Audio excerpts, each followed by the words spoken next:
Certains véhicules Toyota sont équipés d'essuie-glaces avant qui démarrent automatiquement quand le système détecte de la pluie sur le pare-brise. Un capteur de pluie qui détermine s'il y a de la pluie sur le pare-brise et en quelle quantité est monté à l'intérieur du pare-brise devant le rétroviseur intérieur. Le conducteur sélectionne le mode automatique en plaçant le commutateur de commande des essuie-glaces en position auto. Lorsqu'on place la commande des essuie-glaces à auto pendant que l'allumage est en mode on, les essuie-glaces balaient une fois pour confirmer que la fonction de détection de pluie est activée. Les essuie-glaces seront alors activés automatiquement si le capteur détecte de la pluie.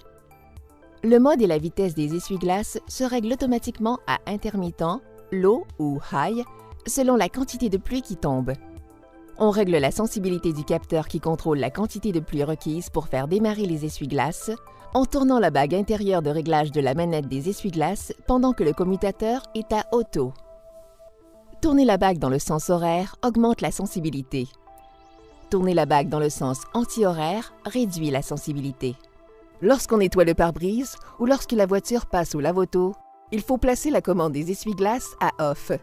Autrement, il se peut que les essuie-glaces soient activés de façon inattendue, ce qui pourrait endommager les balais.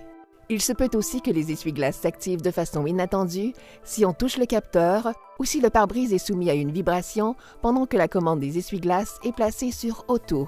Il faut éviter de toucher ou de mettre les mains à proximité des essuie-glaces pendant que la commande est à auto. Il faut noter qu'à titre de mesure de sécurité, dans les véhicules avec régulateur de vitesse dynamique à radar, la fonction de maintien de la distance entre véhicules est automatiquement annulée si les essuie-glaces activés par la pluie fonctionnent à haute vitesse en mode auto.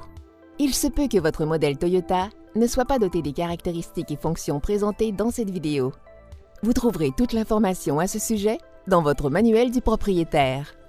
Merci d'avoir regardé cette vidéo. Connaissez votre Toyota.